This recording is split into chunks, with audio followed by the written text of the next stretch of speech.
बिस्मिल्लाहिर्रहमानिर्रहीम। ज़फ़र इकबाल उर्दू एकेडमी फ़न अफ़साना शनासी। आज का अफ़साना है पंचायत। मुसन्नफ़ हैं प्रेमचंद। इस अफ़साने की किरदार अलगू चौधरी, जमन शेख, बूढ़ी खाला, समझू शेठ, बी फहमन।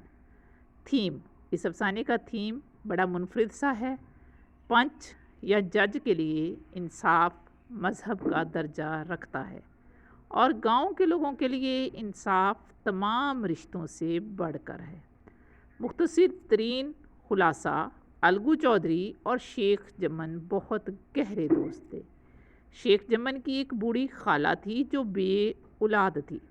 शेख जमन ने रोटी कपड़े के वादे पर उस खाला की जायदाद अपने नाम लगवा कर उस पर जुल्मों ज़्यादतियाँ शुरू कर दी।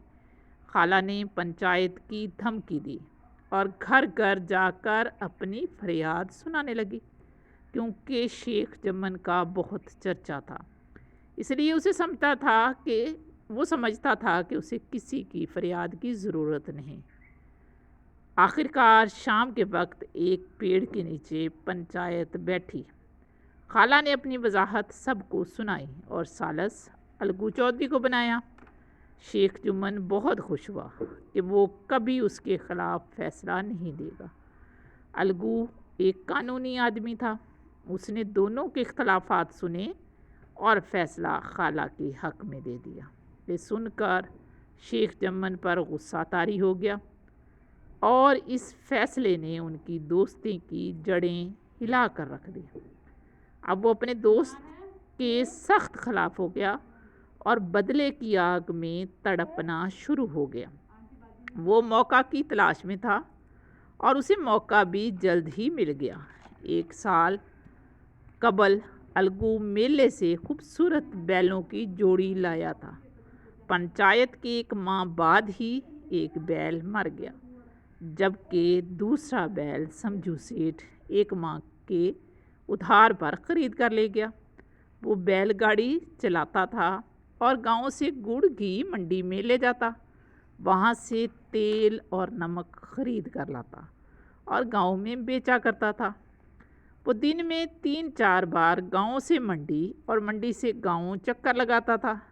ज़्यादा मेहनत और कम खुराक की वजह से बैल मर गया। जब अलगू ने रकम का मुतालबा किया तो समझू सेठ और उसकी बीवी सख्त गुस्से में आ गए और बहसो तकरार हुई। फ़ैसला पंचायत तक ले गए। समझू सेठ ने जुम्मन को सालस मुकर्रर किया। शेख जुम्मन का नाम सुनकर अलगू परेशान हो गया, मगर जुम्मन ने फ़ैसला अलगू के हक़ में दे दिया।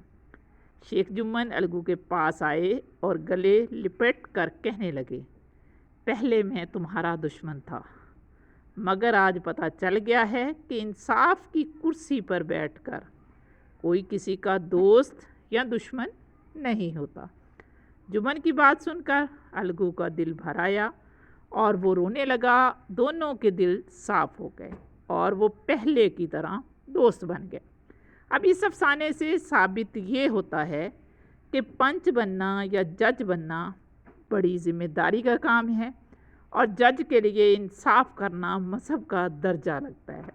और गांव में ज़्यादातर पंच इंसाफ से काम लेते हैं। बकौल प्रेमचंद।